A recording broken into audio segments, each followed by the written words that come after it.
Way. Hello and welcome to Glitch Point, and I got nothing. No, that's not entirely true. Of course, we keep up to date on things. There's just not a lot of things going on, as we always say, but, we'll squeeze something out here or there. Yeah. I think the thing that excited us the most was the more Halo news, at least what are they called? The 343, Ask 343 Yeah. videos, Yeah, which and I it think, sure excited the community, I guess, is the way well, to put it.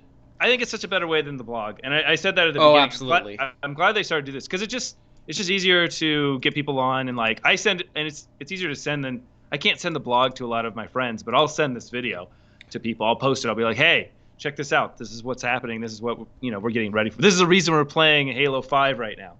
Yeah. Yeah, yeah.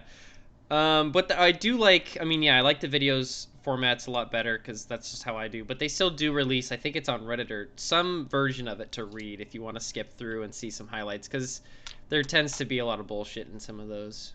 Yeah, there is. But I like the bullshit, so.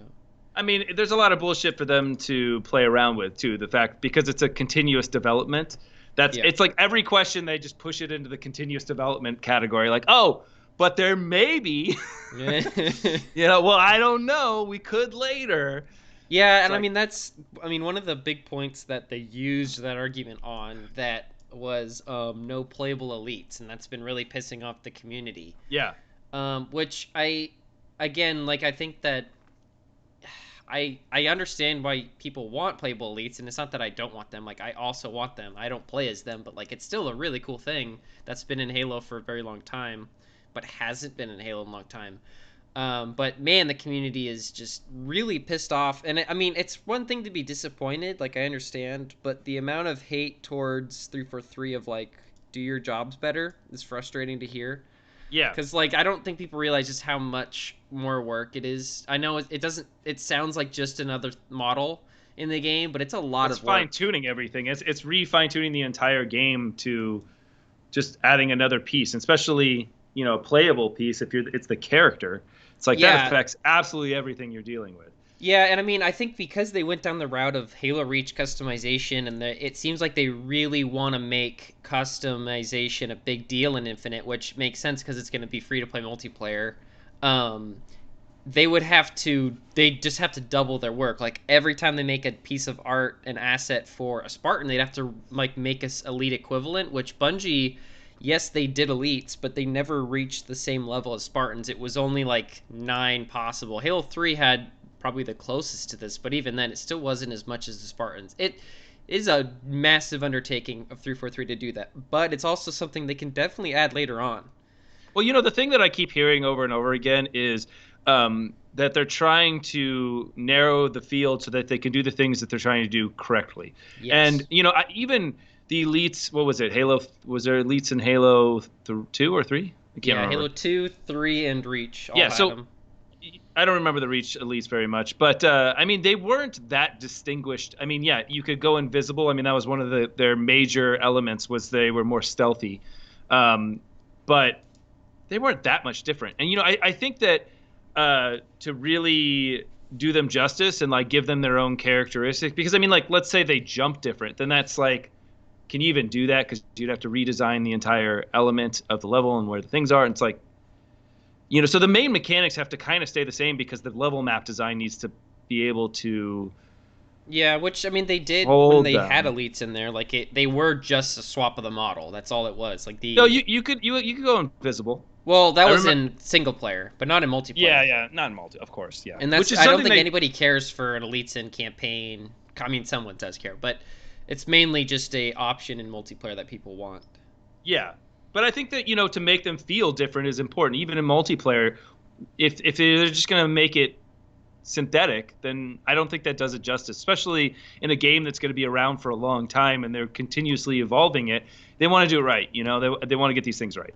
Yeah, and that's what I think it came down to. Of like, we need to focus. And that they said, well, that gets to the other thing of dual wielding, which is done in the game, which I don't think that's something that they can add or will want to add retroactively. And it's an interesting topic because there's some people, a good amount of people, who believe that dual wielding is like a part of Halo, which is interesting because it's only been in 2 games. And What is? I just disagree that it is like the lifeblood of. I understand like it can be fun, but even Bungie took it out for reasons of balancing. Like it's not easy to balance a game, let alone a game that allows you to dual wield guns free will. Like it's one thing in Call of Duty where it's like, oh, here is the akimbo version of the G18s or something. Like it's a very specific gun. It's not just like, oh, this guy can pick up two Well, spikers or have one. Who knows who they're gonna have? It's but you so couldn't dual wield annoying. all. You couldn't dual wield all weapons.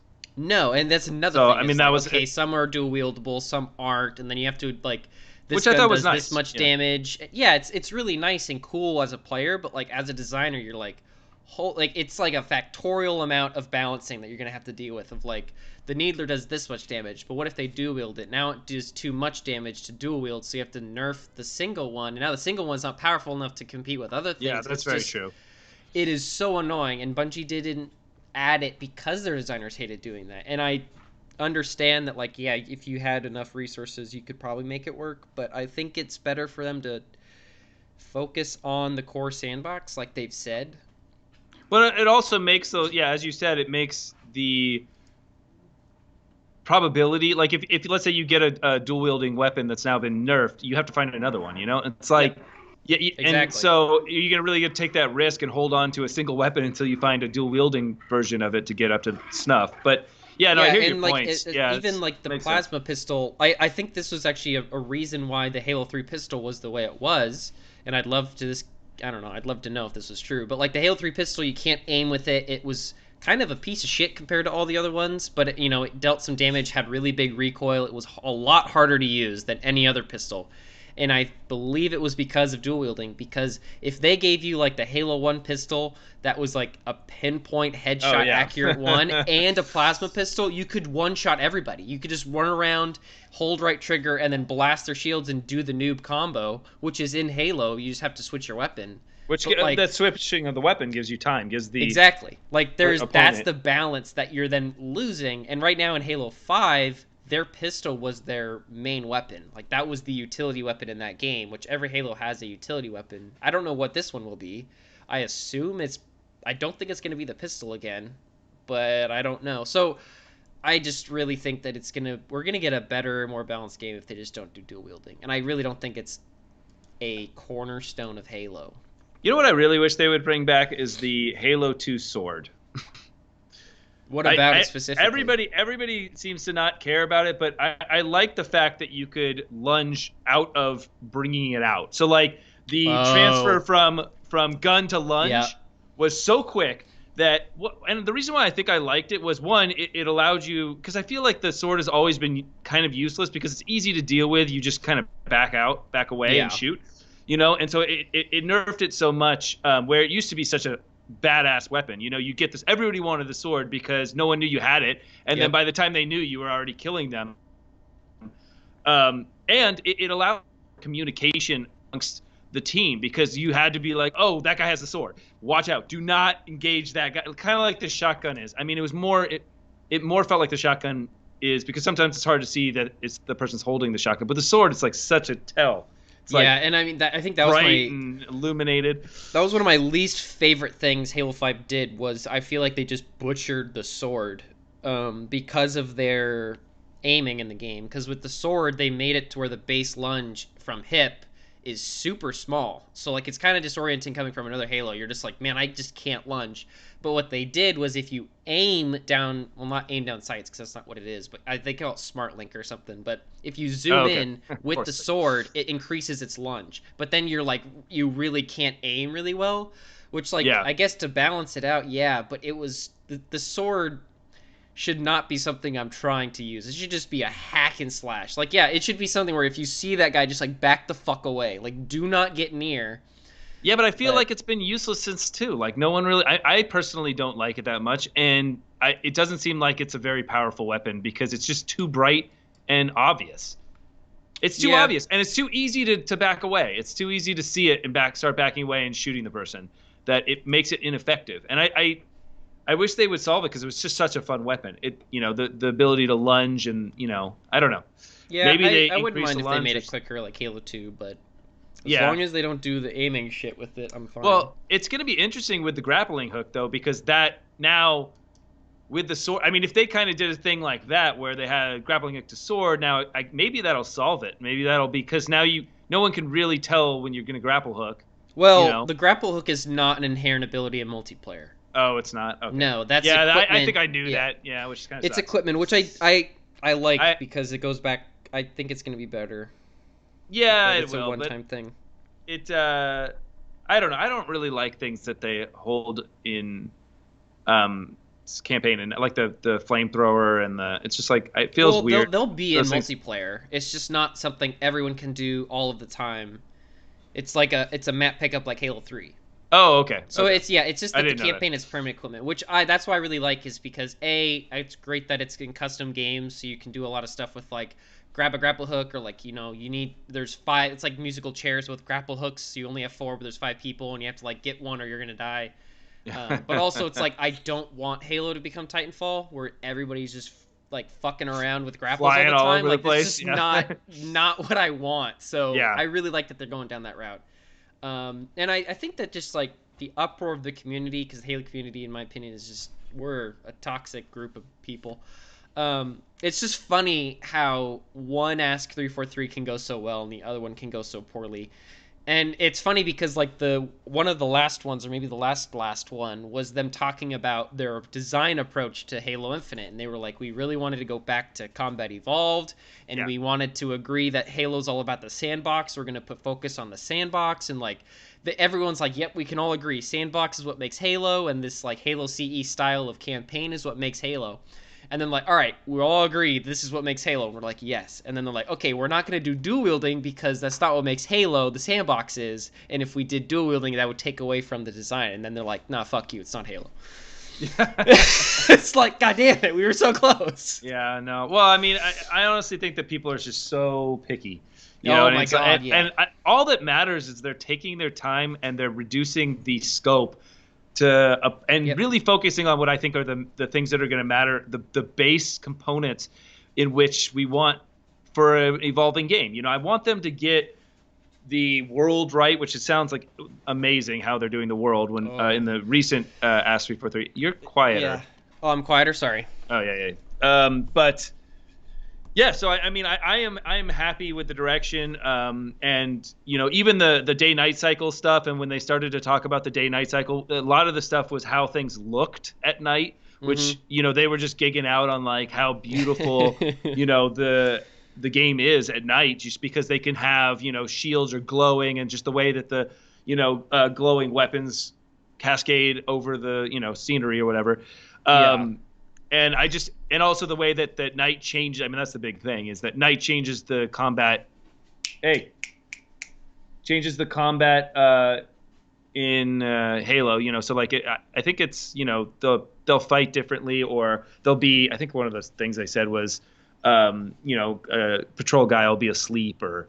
Yeah, I mean, Halo's always had like, you know, sleeping grunts since the first game, and like that's been a thing of like, if you stay quiet, you know, you can actually stealth a mission. And it had, I think it was Truth and Reconciliation in Halo 1. You could if you did things correctly with Sniper at night, you could actually stealth a lot of that mission. So I'm really glad, and I'm hoping that comes back. And the other really cool thing that they said, I don't know if it was in the Act 343 or if it was right after, but someone asked them, because they announced that the Halo ring is no longer a skybox, it's a 3D object, which is dope as hell, because you can like see it move around, and you can actually have like the sun go behind it and like eclipse at certain times, but you can go to the edge of it and throw shit off. Yeah, I saw that. So cool. Well, is it so it's only gravitationally pulled on the inner side of the ring, right? Because it's centripetal force. Is that the idea? Sure. I mean, it's spinning, right? It's spinning. So it's the force outward. I don't think it's spinning. That's holding. No. Okay. Is it not spinning? It's staying still? Well, then there wouldn't be centripetal force. I think it's just, they're just going to say it's artificial gravity. Artificial gravity. But what would be interesting is if there's not two sides to it, though, is what I'm saying. Oh, yeah, no. The outside is like I know there's not an outside, but there is an inside. Because the ring is thick, so like you can actually go inside the ring, and I would love if we got that. Well, I mean, yeah, it's I mean, a lot of the caves and like the underground stuff from different Halos, is that what you mean by the inside, or you mean like the actual bottom structure that's holding? The bottom structure. Okay, yeah. I don't know, like I'm not a Halo ring architect, but like I know there's some things down there that you could really get into. Well, Um, I wonder if you jump off the edge, if you look back up, if you can see kind of the underside of the ring and like. that would be really cool. I mean, I don't know. I'm pretty sure the ring's like a mile thick, but which Oh, so sounds you think the death plane is going to be way before you even get to see anything? yeah, but it would be cool. I mean, I'm gonna jump off a Halo ring. That's the first thing I'm gonna Oh try to yeah. do is to run to the edge and jump off of it. And I hope that that's a very short amount of time to take me to do that. But going back to what you're saying about like building a good foundation, and I think that's something that the community it sucks that we have to admit this, but like 343 kind of has to restart again, and it sucks that they've had this is the third chance at Halo, and it seems like they got everything wrong the first two times, so they have to like undo everything. But 343 has yet to make a game that is like a foundational checkpoint to move forward with Halo, like Bungie did with Halo 1. Like Bungie made Halo 1 and it's like, cool, we did it. Let's just make it better and then make it better and better and better.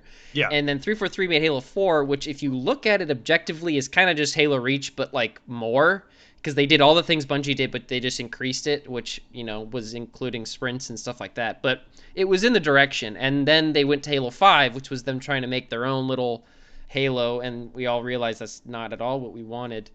And now they're like, Well, okay, we're going back to the books, and like this is what Halo is. Let's all agree and move forward. And I don't mind if game is like, I wouldn't say skeleton, but if they are doing things that are like, let's just get it good because this game's gonna keep going and going. Because they mentioned how they have a day-night cycle and a weather system like fog and stuff like yeah. that, but they don't have snow or rain, which sucks. I mean, you'd expect that in a weather system, but that's something they can definitely add in later of like, here's the snow update, we're going to a snowy part of the ring or a deserty part of the ring.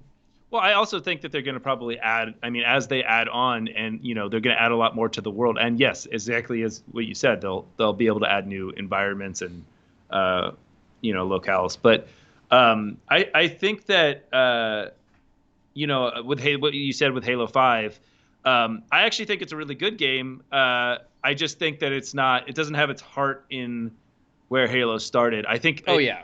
It feels like the powers that be, the corporate side of things, was like, oh, Call of Duty's doing advanced movement. We need to do that. Oh, hands down. Like, we need to do that. There's so much, and that's the other thing is like there has been so many development problems with 343 internally throughout these almost 10 years that they've been making Halo. Yeah. Well, since they shipped Halo 4. And Halo 5, I mean that shipped on the Xbox One, which the entire Xbox was a fuck up when that thing launched. So I don't blame that they had a ton of problems because even things of like just the UI when we all played the beta and they had like a UI scheme and you're just like, oh yeah, this looks like Halo, it's got lobbies and this looks like a Halo game, and then it shipped and you're just like, this doesn't even look like a Halo game on that fundamental part, and there's just a lot of problems all over the place. So I'm just kind of being like, whatever, Halo 5 was fun, it just wasn't like exactly a Halo game Well, throughout. and it's not even like, I think that what that did was by mimicking Call of Duty, it kind of killed the community because, and I think the only thing that we kind of saw a resurgence of the community when Master Chief Collection came out. There was kind of I think they did competitive broadcasts of people playing in Master Chief Collection, and the thing is I don't think a lot of people remember that during Halo 3 or Halo there was a huge community that was like esports and all sorts of stuff, and it just felt like it kind of started to die at that point once Bungie left. I think people got disheartened and they never really were able to capture that again. Yeah, and I think the 343 just kept doing damage and damage. But I think the first thing that really started the decline was Halo Reach released, and there was a lot of competitive gamers, and the whole competitive scene just kind of died on Halo Reach because of a lot of the design decisions Bungie made around the game, and it was just frustrating. I know one of the most notable was like Bloom in the game was just like, it killed a lot of competitiveness in the game because it was just this random piece of shit that could make you miss shots. And then 343 just again, they continued on it, and then it was like, no, this isn't what we want. And then Halo 5 was I think they just went too hard to try to get that competitive game back, which they have a really competitive game, but like they lost the casualness that Well, Halo also has. yeah. Well, I honestly I think that it's Microsoft that's missing out on the competitive aspect of this. I mean, really, they should be kind of doing what Twitch does, but on their front pages. They should bring like competitive contests for the game that you're playing to show like the kind of highlight the professional. Because there was a time where I actually knew what a professional Halo player was, the Yeah. name of them. And I think that there was more of that going on where it would show up on the Xbox interface and you'd see it. Microsoft would create some Yeah. sort of easy way to view it, kind of like what Nintendo does really well with their like newsletter that's kind of built into their operating system for the Switch. And Yeah. actually behind that, and they actually, if there's ever a competition, it's on there, so you get the newsletter. They have like the when Mario Maker came out, they had all the Mario Maker competitions, and they would Yeah. put those forefront and center, and you'd go and watch them while finding out about the new games that are coming out and everything else that you want to know about. Kind of if that's your news source for everything Xbox, I feel like that's kind of missing a little bit. Yeah, a little bit.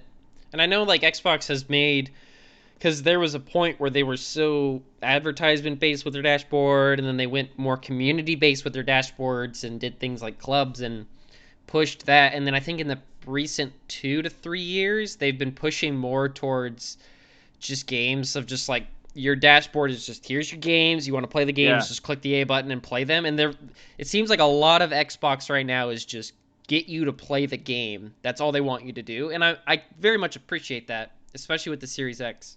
But I But think I see your point. I want to know what it means to be a professional player, and like like because if I'm playing, and I'm trying to get better at something, it only whether it be anything in the world, you look at other people and you're like, wow, they can do that, and that just motivates you more to kind of keep going and really love the game. And I think Halo's a great example of that. Being able to see some of those ridiculous headshots that people snipe or snipe shots across the map, and just some of the stuff that they are able to do, and it just kind of motivates you to want to play the game. Yeah. And so they're kind of missing out on that. And I think that we should really be in possibly a sub Facebook type way supporting these individuals to show like how awesome they are. And I wonder if that's going to be something Xbox tries to do or Halo. Like, because Halo yeah. did that like really well with Halo 3 and Reach of like they had file shares and you can find people's content. That's true. I and, forgot about that. Yeah. So I could see that going on and getting more advanced. I just don't know if like that'll be something that they prioritize at the launch. And I think that's kind of the big question right now is what is Infinite going to look like at launch? Because this weird, it's going to be a evolving game. The multiplayer is free to play, and then we have no idea what Theater, Forge, and all those other modes look like. It's just like, what does it look like to press A on Halo Infinite? That's true. And I really want to know the answer to that one, because I think it's going to either piss more people off or make more people happy. I don't know. Well, I think they have to hold those. They definitely have to allow for content creation, at least on the multiplayer side. It'd be really cool if they allowed it for the campaign side, but I really doubt that'll ever happen. Yeah. But yeah, I mean, I totally forgot that you could watch games and like professional matches in 3D and like zoom around the map. Yeah. Yeah, I think that's actually what caused the professional play to become so, because now they had the really easy to take control of the camera, because once the first Forge came out in 3, it really changed the way that you looked at the game. Yeah. Or broadcast the game, I suppose. But yeah, I don't know. I think there's more that could be done for getting people really excited, and especially now. I mean, they should be doing stuff like that now, like before the game comes out, really pumping up the I think for Master Chief Collection, they released it, or they had a competition before the game came out, like a tournament. And that was pretty awesome. Yeah. To watch, I think they should do something similar. I know. So also this week was the Bethesda conference, and Xbox talked a little bit about what their plans are for sharing stuff, and I think that they agreed that they're doing something in the summer, which like that means absolutely nothing. Um, but and the Bethesda one really didn't. We got nothing new. They had just a couple people from Bethesda on and talk about what the heck this looks like, and Phil Spencer was It's funny because he was like, I'm going to be as clear as possible, and then gave vague answers, which was Yeah. more clear than normal, I would admit, but it was still a little vague of, like, they're going to respect anything that is in the works currently. So, like, Deathloop is a PlayStation exclusive and is going to stay that way. But then he was like, but in the future, like, games will be exclusive to where Game Pass is on, which was definitely clearing of, like, there might be a point where you can play Game Pass on like the phone, and then technically you can play Elder Scrolls 6 on your phone. So it's interesting, but Well, I think that once they allowed Game Pass to be on through website, yeah, that opens up it, and now you can play it. I mean, you could effectively play it on the PS5 if you wanted to through the browser. yeah. Oh boy, yeah. Yeah, I don't know how that would work, but because I don't know how it would. Someone's gonna do it very quickly. Yeah. The second that thing's open. And I don't know if that would ever have happened if Apple wasn't being such a jerk, but I mean, it was definitely just to get around Apple's shenanigans, just to be able to say, hey, you know what, we'll just stream it through the browser, and you can't do anything about it. Yeah, I think that it does suck, but I think they should have done this from the start, and I think it's going to allow them to get Game Pass on more platforms faster than making a specific thing for each platform. Because now that it is just a web app, all you need is an app to connect to that now. That's Yeah, it. no, So yeah. TV apps, we should have Game Pass and xCloud on TVs pretty quick, I would hope, Yeah. once that gets done. I think they probably didn't want to do it just because, then they would have more control over the actual apps because once you make it a web app now, it's you have less control over it. Yeah. And I think they were hoping to avoid that, but obviously they don't want to lose out on being able to put it on the Apple Store. So, Yeah. And so it's like, well, whatever, we'll just do it. Well, we were going to do this eventually. We'll just push it up. And that's what it seemed like, because there was no announcement of it. And there was all announcements for everything else, on trying to put it on iOS at one point, and then obviously the Android stuff, and then I think is it on the Microsoft Store yet? I have no idea. Yeah, I stopped looking. I was looking for a while, but I was just like, come on. And to be honest, I thought that's where it should. I get that they were trying to slow out the rollout for that because they want people to buy their console, and I think that would be a reason for people not to buy the console. Because if you can just play it on your computer and it plays pretty good, decently enough, it's like I think a lot of people would be like, "Nah, I'll just get the PlayStation 5 and play this on my computer." Yeah, that's true. So I don't know. There was something else. Oh, they did announce that, and I was actually pretty quick on how quick this came to fruition, which was they said that with this acquisition, I mean, they probably have had this in the works for a while, but they were going to bring FPS Boost, which is Xbox's way of making backwards compatible games run at higher refresh rates without the without the dev team's help, which is awesome. Yeah. But they were going to bring that to Bethesda games. They didn't say which ones, and that was on Monday? Oh, no, it is Monday today. That was on Thursday when they had this conference. And then today they said, oh, by the way, it's done. And they brought, I think, Fallout 76, Fallout 4, and then Elder Scrolls. I can't remember all of the Elder Scrolls games, but I know it was Skyrim for sure, yeah. Of course.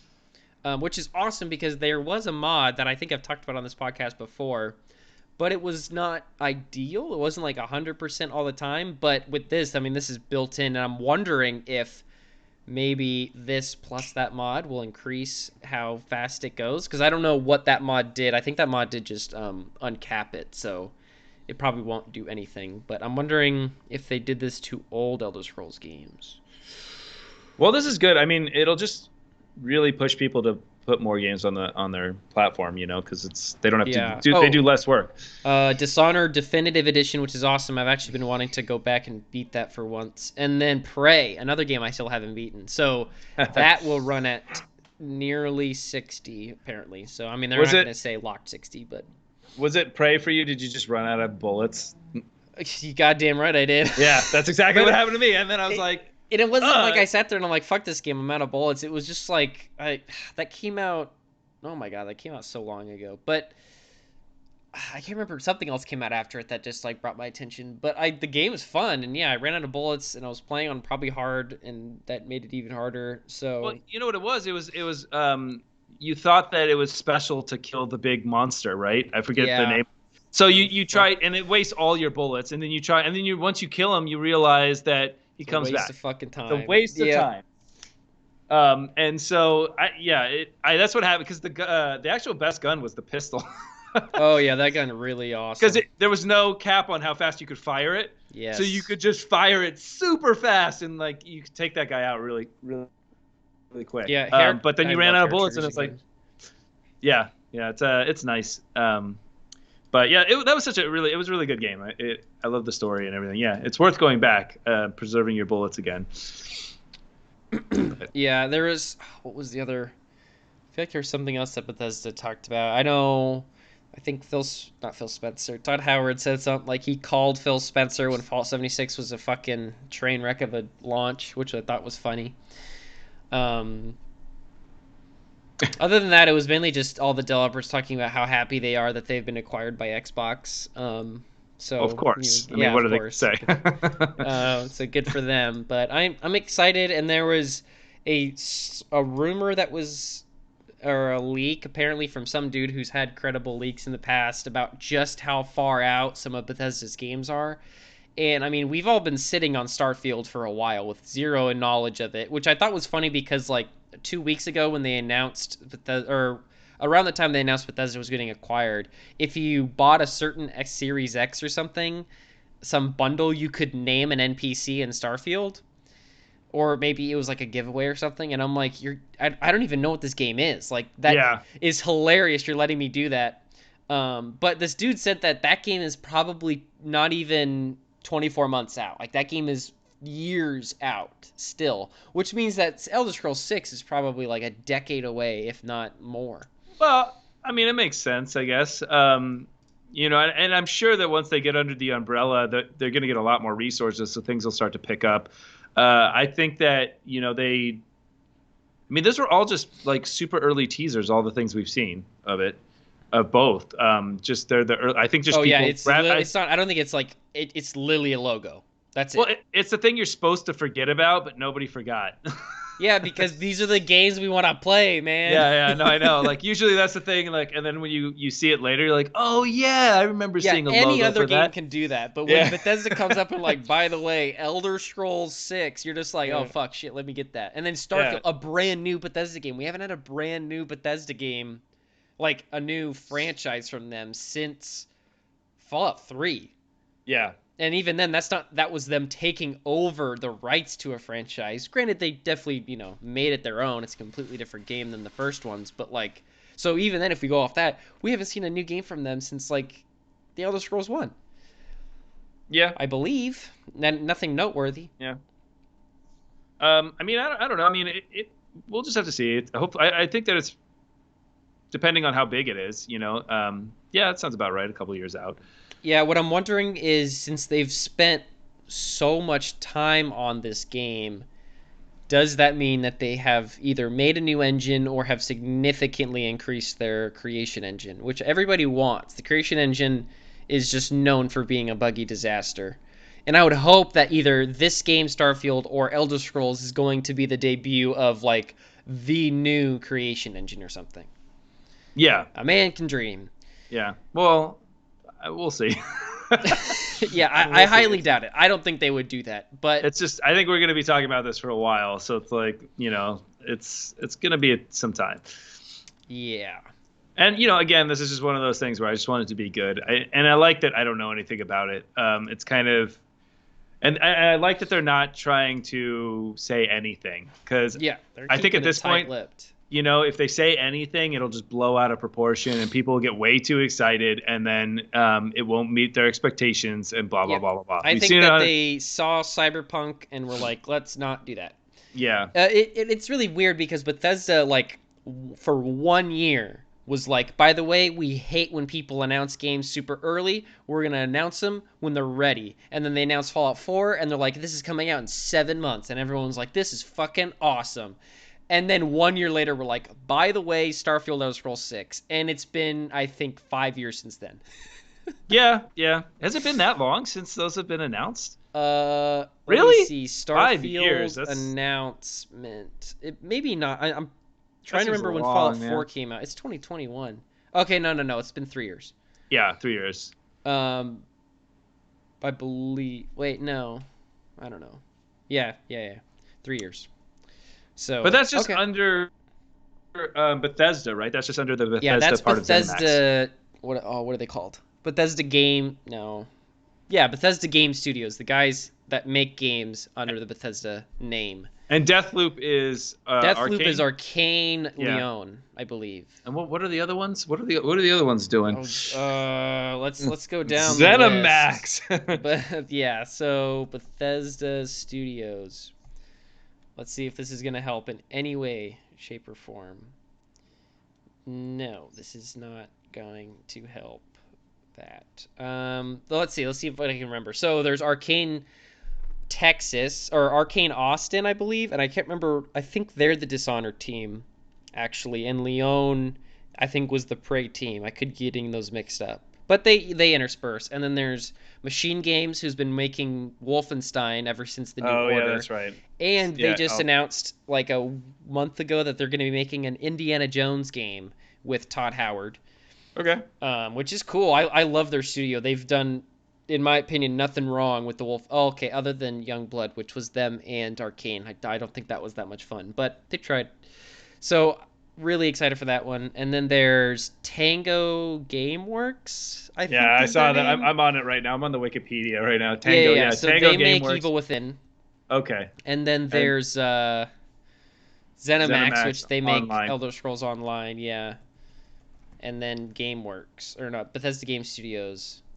So I mean, that's the great thing about this is under this all these subsidiaries. There's a lot of potential for other games to be announced, and maybe ZeniMax is kind of saying that we're going to hold tight on announcements, but so possibly we may get closer announcements from other companies, and this is just the big ones they want to kind of float out there. Yeah. To make sure everyone gets really excited. The fucked up thing is, they say that, yeah, we don't want, maybe they saw what's happened with other game companies, but it works. Those game companies that make big promises get big sales. Yeah, no, Cyberpunk sold, good Yeah. enough. So, but I respect them trying not to build expectations. Yeah. Which I think I do like that even though they did announce those games really early, they're not saying anything else about it. And I'm surprised we haven't heard any leaks. Like, I have never seen a thing that's like, leak Starfield gameplay. Like, I don't know how Bethesda keeps this under wraps. It is pretty insane. And I mean, the whole Bethesda acquisition, I don't think anybody guessed that. That was just like out of nowhere. We were like, oh, they've been bought. Yeah. id Software. That's the other one. Yeah. How Well, could I obviously, forget yeah. Doom? Which also, I mean, they just released the second DLC, right? No, they announced that it's coming. Well, So is it like this week or like in the next couple of days? Well, they like a week ago they released cover art for it, and they're like coming soon. And then they released a reveal trailer this morning that was like, or no, they were like, by the way, the reveal trailer's coming Wednesday, and that's when we'll know when it comes out. So Oh, Wednesday it's we'll the know. reveals. Okay, so the reveal trailer. Yeah. Okay. And so I mean, yeah, that's good. That's a pretty quick Yeah, turnaround. I'm very excited for that one. Yeah. And then that means it's Merkin. I mean, I don't know what they've Yeah. got in the works, but It's I'm excited. I mean, that's the beautiful thing about this is it's just so many different companies that are going to be contributing to Game Pass, which is why it's awesome. Yeah, I mean that's pretty much what that conference was. It was like, by the way, Bethesda's on Game Pass now because like they added all like pretty much everything was just thrown in there. Like Prey got thrown back on there, and all the other scrolls I'm pretty sure were thrown on there that are playable. I wonder if Morrowind is on there, I don't know. I haven't which really would be awesome because I think that game is updated to play 4K. If you want to play Elder Scrolls 3. So there's just Tango's has Ghostwire. What is this? Ghostwire Tokyo is an upcoming action adventure game developed by Tango GameWorks. Yeah, that's about all it says.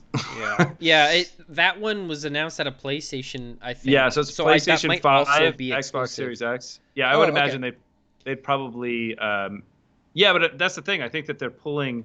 So I suppose if they already announced it, then they kind of have to honor that Yeah, announcement. They can't just be like, "Whoop, sorry, we're yeah. not I going to put think it on the in PS5 anymore." Ghostwire's case, it might be early enough to where they can pull that exclusivity if there was one. I don't know if there was, but yeah, Deathloop is just too And far along. I would think most people aren't even paying it. They don't even know what this game is. No, if that So, game never launched, I think people would. No offense, I don't yeah, know if a lot of people would notice. I hope it launches though, because I like them. That studio is great. Because they made the Evil Within franchise. yeah, Evil Within is yeah. So let's see. This is a meaty list of games. So I don't know if these were just added or if this is just now the running thing, but they've got both Dishonored games, Doom 1, 2, 64, 3, and Eternal. Interesting that they don't have Doom 2016. Probably because Eternal's there. Fallout New Vegas, Why Fallout Doom 4. 64? Is there not Doom 64? There's Did I Doom not 6. see? No, Doom Uh, 64 is on there. yeah, well, why Doom 64? People love Doom 64. Okay, what is it about Doom 64? Because I've seen things, and I'm like, what is it about Doom 64 that makes it different than the other Doom? Because it's just a version of Doom. It's not. That's what I thought too. For the longest time, I thought it was like, this is Doom on the 64. What the fuck? It is a complete new campaign that some regard as the true Doom 3, and I'm pretty sure is canon to Doom Eternal as well. Really? Like, it is, people, I think, what's his name? Hugo Martin, one of the creative leads on the new Doom franchise, says Doom 64 is his all time. It is Wow. his favorite. And when I heard that, I'm like, okay, what the fuck have I been doing? I need to go get my ass and play Doom 64. And now I can and it's on PC Game Pass. That's actually really impressive. Wow. Yeah. All No, of these that's really games cool. are on PC Game Pass as well. Yeah, that's really fun. Um, Not quite. So Fallout 4 is on there. Fallout 76, which I kind of want to give a shot now that it's on Game Pass. Prey is on there. Rage 2. And then Morrowind, Oblivion, and Skyrim. And I think those are PC Game Pass. Wow, that is just so cool about PC Game Pass. Like yeah. that's huge that those games are just there. What I'm hoping is if they can support cloud saves. If I can bring my Skyrim save from PC to Xbox, that it's over. That is the coolest shit Yeah, but ever. I don't think they will. There's just because there's. I mean, again, it's a security issue, right? But Like they once do that with other games. that you can transfer your save game from Yeah. your. Yeah, Like but isn't Master that Chief Collection transfers over just fine. And any does it? game that's on PC and Xbox that supports like the I Windows mean, Store is can on. you can you hack? Can you inject code through the save file? I If your mean, game's bad, yeah. okay. Like Well, I know if your game risky, allows but that, yes. But yeah. well, the thing is it's no, because these are cloud saves.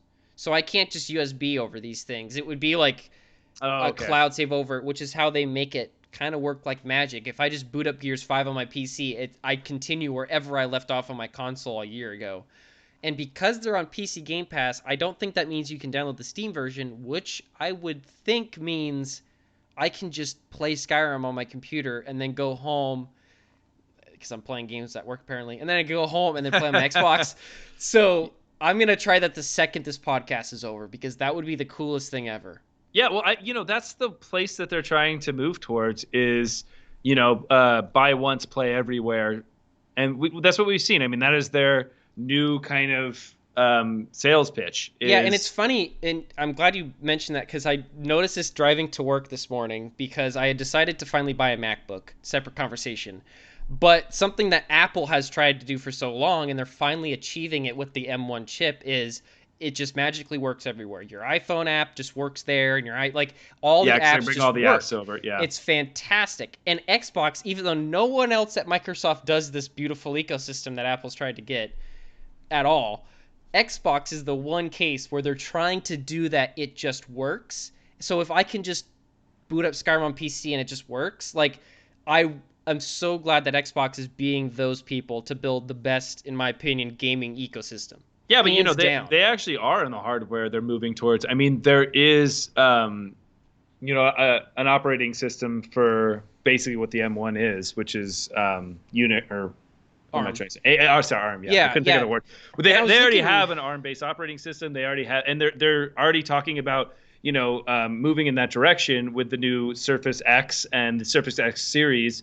And I think they're going to continue to move to, which is basically what Apple's doing. They just have a step ahead where they make their own hardware maybe and really create an ecosystem where it's self-contained, which Yeah, is and something that kind of pushed me over the line with the ARM MacBook was I was looking into Windows ARM because they had that too. I wanted to see like where they were going, and the again, it's that kind of it just works magic that Apple tries to tell you, but it's like, okay, well, what are you really doing? Which is because they have Rosetta, which is just yeah. transferring x86 over, but that is leagues ahead of anything Windows has to offer in terms of that. And it's I don't know how they're able. I think it's because I don't know how they're able to make such a better, and I think it's because they're injecting ARM code as well as the x86, so like they're translating it directly over rather than fully emulating it. And it's Yeah. funny because it sounds like Rosetta is doing this amazing work, and like developers just don't have to do anything most of the time. It's just like again, people are like, "Wow, the Rosetta app just works. Like Photoshop just works."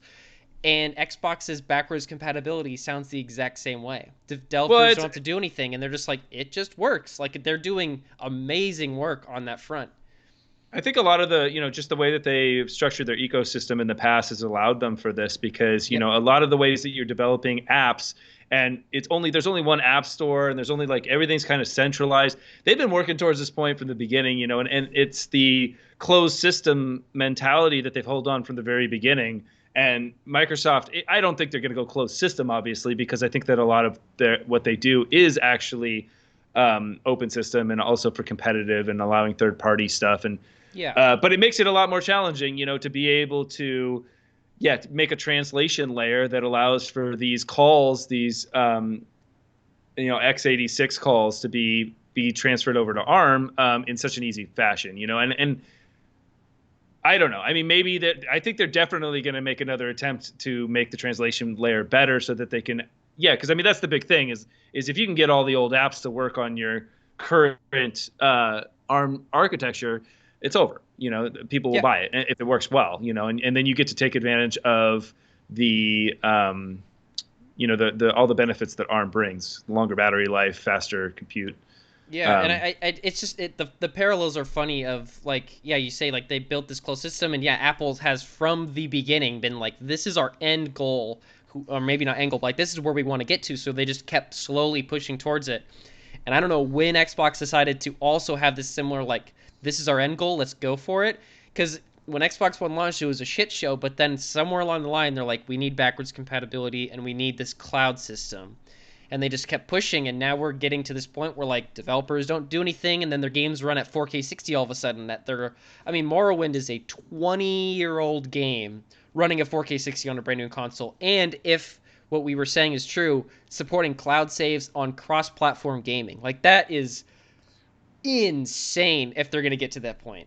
Well, the interesting thing with Microsoft is, yes, they do have the Surface, and but they're not as they don't have their feet in the hardware as much as Apple does. No. So they don't have as much of an investment lost if they go the cloud route, which is what I think they're going to end up doing in the end, which Yeah. is where everything's and I think that they're actually going to leapfrog over Apple when that happens. It's just we're not there yet. The technology's not there yet.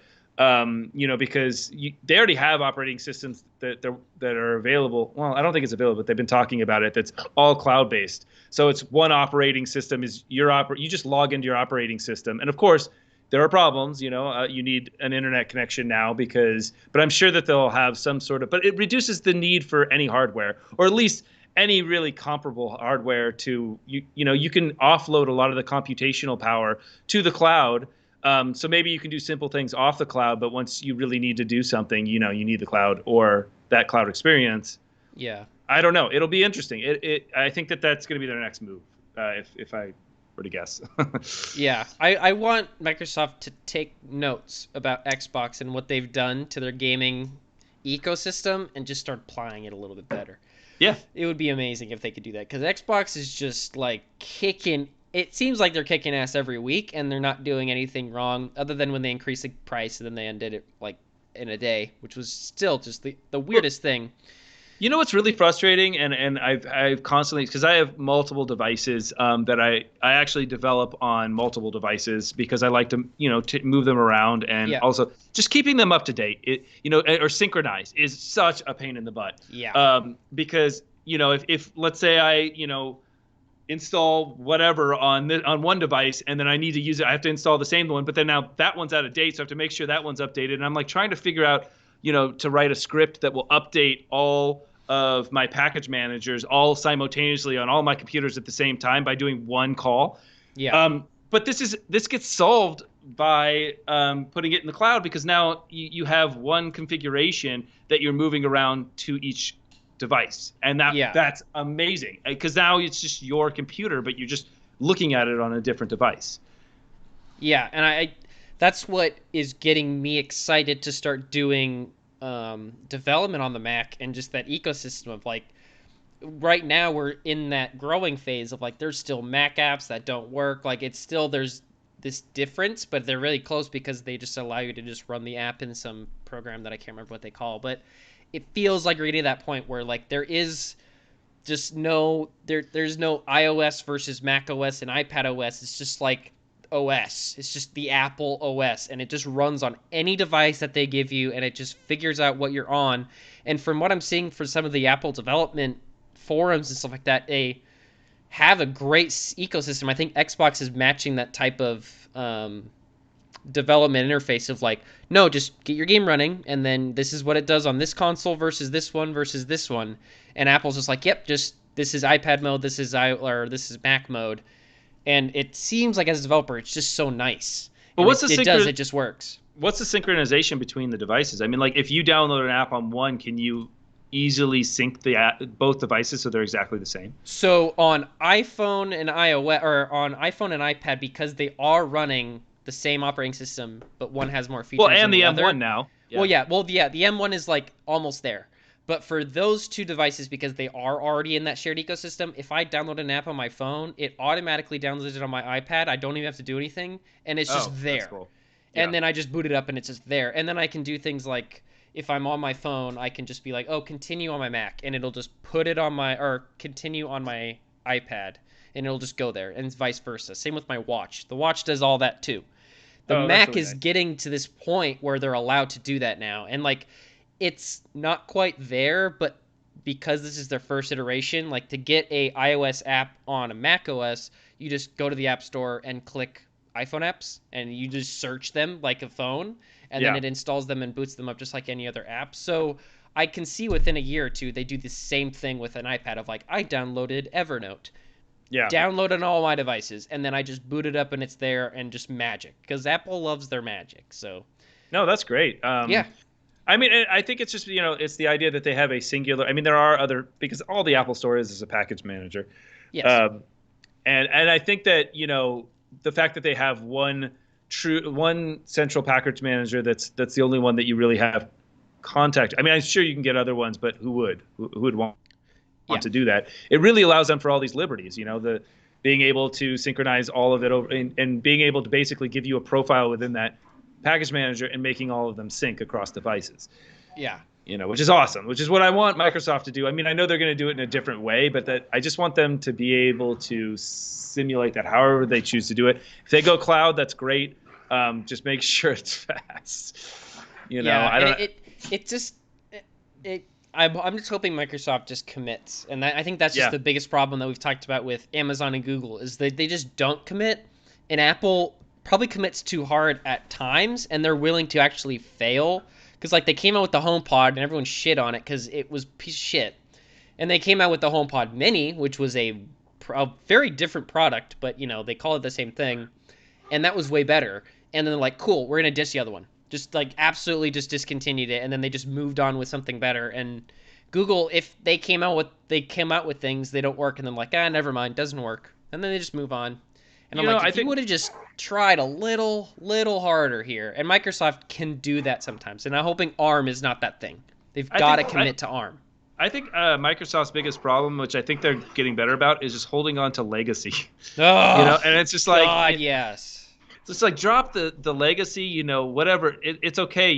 We can make the change. We're ready for this. And we want to how the Well, future happens. we as consumers are ready, but like I think Microsoft's just they're too big to let that happen. Like it comes down to like there's still tons and things of this world that are running Windows XP, and then it's like so government doesn't want to run the newest Windows because of security problems, and it's like I wish Microsoft could just one day be like, this is the new Windows, and it's just like built from the ground up to be way better than before, and I don't know if they're ever going to be able to do that. I hope they Um, actually don't I mean, I want them, if they make a server side operating system that everyone connects to, I want it to look exactly like Windows 10. oh, it will, Yeah, guaranteed, it's going to. if they try to throw some fucking crap where they redesign it, I'm just gonna get really upset. I'm like, we've gone through too many redesigns, and I just don't want to do another one. And this, I like Windows 10. I like where it's headed, and I like how it's evolved. And it's just like, don't touch it. Yeah, I want. Yeah, it just make it consistent. That's yeah Yeah. with Microsoft. Just everything needs to stay consistent, which they've been getting pretty good at. Like their apps are starting to stay more consistent, and they update things in groups. Although sometimes they don't. Like it's odd because they have different products that have different timelines. So like Windows updates, but then Office hasn't updated in a while. They'll just randomly update one day, and Well, that's already all on the cloud, right? I mean, like, you can, all the Office products you can just yeah, they have access. online versions. Yeah, online version, They're which I think limited, that, but no, well, they're the same thing, aren't they? there's I some mean, things you can and can't do, but it oh, mainly really? power users. Like you can do what you pretty much need to do, but if your job is to be in Excel, you're going to need Excel on the desktop. Which is weird because it shouldn't make a difference, right? It should be It's identical. pricing.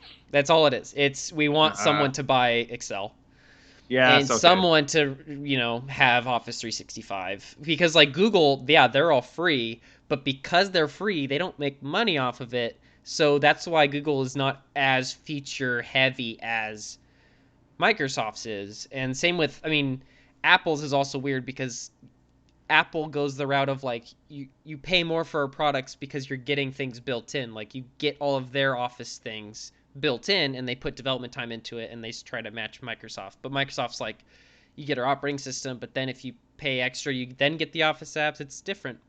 I feel like everything to do with the operating system has to stay free. Otherwise, Yes. especially like even when if it goes server side, if they try to do monthly charges, Oh, they're gonna do it. I think Guarantee it's it. going to people are going to shit themselves because But it's most of us didn't Microsoft even we're pay talking here, for dude. we didn't even pay for the operating system. It came bundled with whatever computer you bought, Yeah. and it's a hidden price. But once you're using their operating system becomes an upfront monthly price, dude, I I don't know about that. I know Microsoft's gonna do it. I just don't know how they're gonna do it. And If they do that, they're gonna really shoot I'm themselves in the foot. it's all about because Microsoft very enterprise based is the thing that They we are, forget. yeah, Like that they that's are. their main thing is does this work in enterprise? And if it doesn't, then they don't really care. They are, But somewhat they, consumer based, but their consumer is business. I just don't think they're making very much money off of the consumer. I honestly think that most of their money comes from Azure and enterprise technologies. I don't think that forcing the consumer to pay for the use of their operating system because it's on a cloud-based system would be smart. I mean, the bullshit about Windows as well is you pay for it separately unless I mean it comes with your computer, but like you have to pay for it separately if you build your own and they still put ads in it. Like I still get ads in my start menu and I'm like Yeah. I pay this is bullshit. I paid for this. And I didn't like notice it. Like I've noticed it before and I like took them out, but someone pointed out when I was doing research of getting the Mac, it's like, no, you don't they don't do that on the Mac because that's the premium. It's like the Apple tax. You're paying them more to not have bullshit like that. And I'm like, that's very nice because I don't understand why an Xbox does this and I really wish they would stop putting ads on the dashboard. Like I get you guys make a shitload of money off of this, so you're never going to change it, but man, it sucks. Well, and the other thing is, why do you have to pay separately for Office products? Ugh, The no one else dumbest does thing. it. Oh, I guess the dumbest And you know thing why? on the It's because planet. people do it. It's because the corporate's like, yeah, we'll pay you, dirt cheap to get it for 500 employees. Because they're enterprise focused. Yeah, but then they can just absorb the cost into the enterprise version of the operating system. Or anywhere else. Right. I don't know. For the consumer, Microsoft pisses me off sometimes. just leave the consumer alone. They're not your primary benefactor or whatever, they're not going to give you the most money. I mean, you're getting the Yep. most money from, industries that want to use your products. It just seems so stupid because those are potential business owners in the future, and it's like, it just seems short-sighted, Yep. and I see them moving more and more towards not being short-sighted and really starting to benefit the community and really listening to the community what they want, WSL and all these other things that they're providing. I know we're almost out of time, um, but it's some of these things that they haven't changed. It's just like, dude. Yeah, and Like, I think when I started to like do more research into different companies of like what is your focus, it starts to clear up some of their decisions they make, whether or not I like it or not. And like Microsoft, their product is the enterprise market and just like that type of thing. And I mean, they're built on different things of like Xbox has a different one and everything. I don't know what Google's is. I think theirs is just the internet and user data, to be completely honest. I think that's just their main that is what drives their company and gets them money. yeah. And someone had said somewhere that like the product or Apple's product is the product. Like it's not the consumer. And they want to make a good product that work with the other. It's not necessarily what's best for the consumer, which makes a lot of sense with some things that they make and how they make them. Because you're just like, the user's like, what the fuck is this shit? I wouldn't want to do that, but they're just like, just that's what it is. Yeah. And then Amazon, fuck if I know what they're doing. Anything. Theirs is just they are anything. web hosting, to be honest. It seems like they're generally going towards that direction. Yeah, With true. WSL and or not AWS. Yeah. Amazon Web Services. I think recently Amazon's just been really stretched, and I'm like, what is your guys' main purpose here? But their And main I purpose don't- is getting stuff to your door. I mean, like in That's the end, yeah, that's true. but in computing, their main server. I mean, like, uh, I think that they really serve because they just basically using the servers that are the back end of their Amazon store, and they're just saying, oh, well, we have a lot of servers to handle this. Why don't we start, renting some of the space out and giving them good technology, what do you call them? Server side, like applications or whatever. I don't know. Anyways, I don't know. yeah, but I think that for on the web, or at least what we use, other than Amazon Store, is probably that would be their second biggest thing. Yeah. But which is good. I think if you, I mean, that to me seems smart. I know we're going over, but that seems smart to do. Is kind of say, this is what we built. These are the things we have. We can use the things we have to make more money, which is basically they already had the servers. They already had the space to hold their store. That they weren't renting out space, so they had their own server farms. Yeah. So why not, take that and make a business out of it? Great. It's when companies stretch outside of their already what they built infrastructure and try to do things that are way out there that they get stretched thin because now they have to create the infrastructure as well as try to promote the product. And it's and then it just they fails. spend all this time making this new thing that's not going to work because no one fucking wants it. That they neglect the thing that works, and we're sitting here, and the Amazon app still is a piece of shit. Yeah. Get on it, guys, please. Stop. I don't want to see Amazon dogs anymore. They're cute, but if I get another dog error, I swear to God. Anyway, All right. that's a good place to end. Yeah, that does it.